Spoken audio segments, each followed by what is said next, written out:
Hi, welcome to my garden. My name is Jen, and today we're going to talk all about planting annuals in the landscape.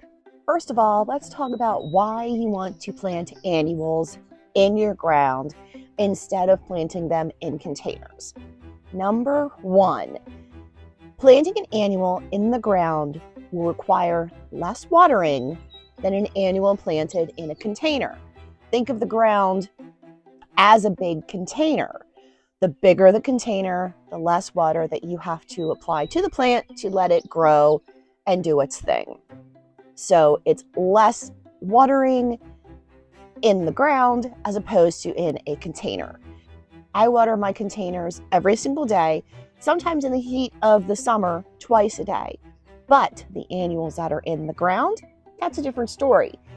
Unless we're having a heat wave, maybe I water them by hand twice a week. Now, keep in mind, in my climate, I don't have to have drip irrigation set up to every single plant to get it to flourish. The only plants that I water every season are plants that I am just placing in the ground that year. So, for instance, a shrub or a perennial that I have planted in the ground last year, I'm not watering that plant at all this year unless it's showing stress.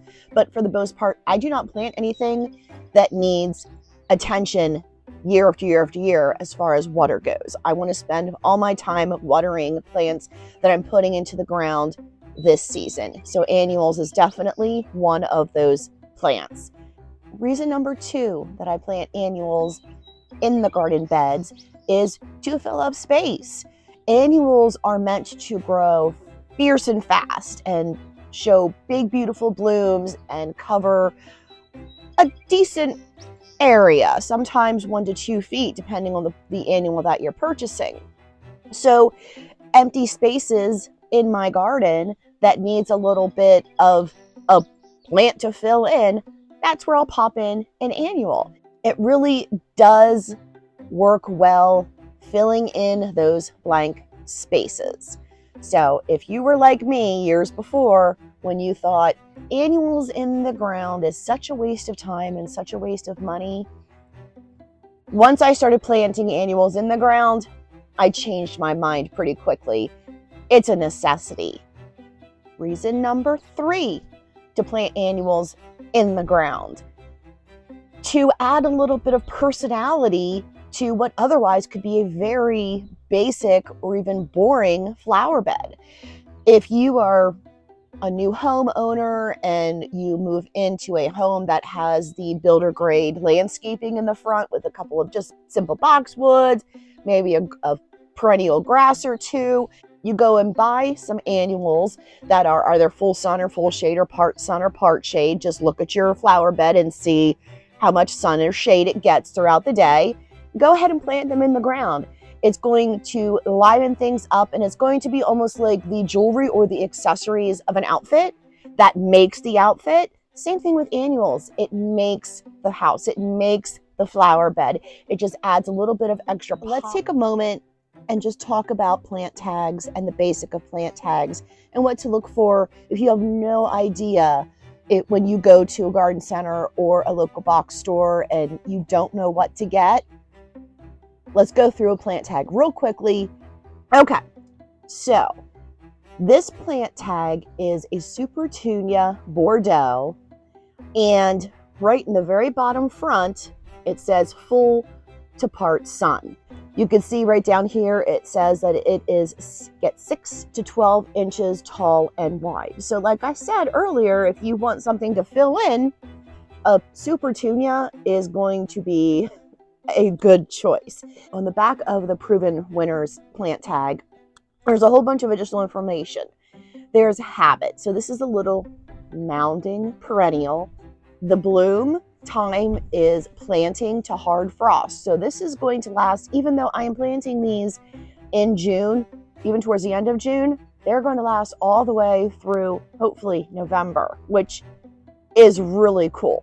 The spacing, minimum 12 inches apart, maximum 24 inches apart. That's from center of plant to center of plant. If you want no space in between the plants, if you just want to fill up your garden bed, you're going to plant your annuals a little closer together. And if you want spacing, if you'd like to see mulch in between the plants, you're going to put them a little further apart.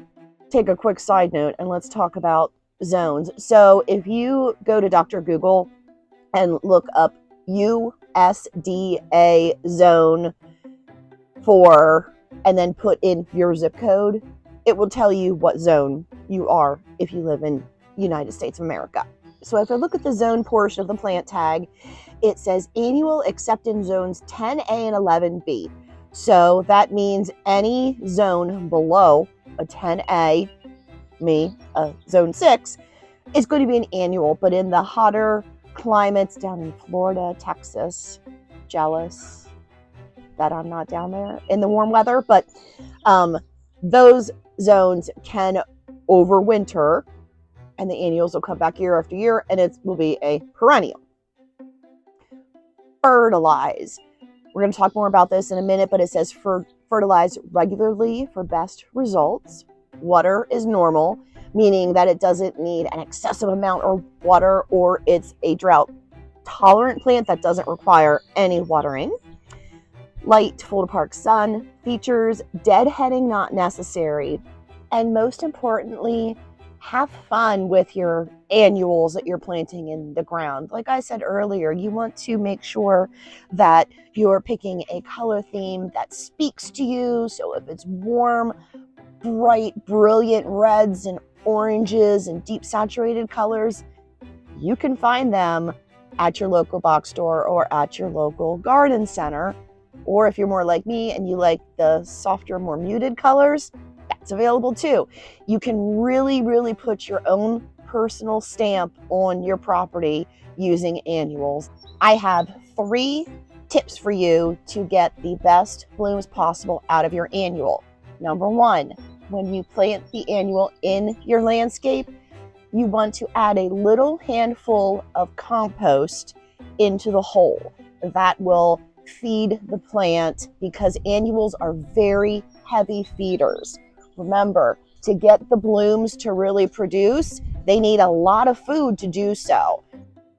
Number 2, when you're planting your annual and after you add your compost, add a little bit of slow release fertilizer in the hole.